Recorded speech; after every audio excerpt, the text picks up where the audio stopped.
প্রত্যেকটি মানুষ নিজ নিজ জীবনে দুঃখে কষ্টে সময় কাটাচ্ছে। আপনার কষ্টের কথা যেরকম আপনি অন্যজনকে জানান না, তার সামনে ভালো থাকার অভিনয় করেন, আপনি যাকে হ্যাপি আছে মনে করছেন, সুখে আছে মনে করছেন, সেও ঠিক একই কাজটা করছে। আপনার দৃষ্টিতে যে সুখী, তার দৃষ্টিতে আবার আপনি সুখী। যার যার জায়গায় সবাই কষ্টে আছে। মনে রাখবেন, জীবন যুদ্ধের ময়দান। প্রত্যেকটি মানুষ হচ্ছে সেই যুদ্ধের ময়দানের এক একজন নির্ভীক সৈনিক।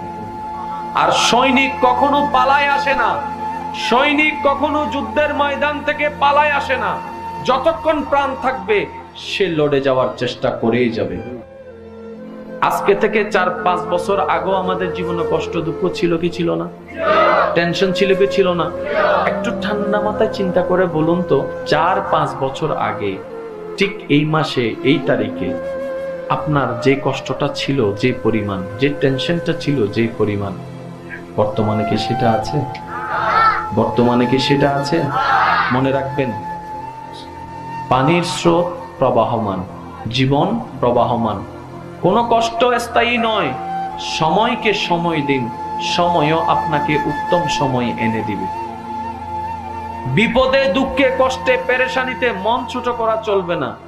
মনে রাখবেন, প্রতিটি বিপদ আমাদের জন্য আরেক ধাপ সামনে এগিয়ে যাওয়ার এক একটা সিঁড়ি।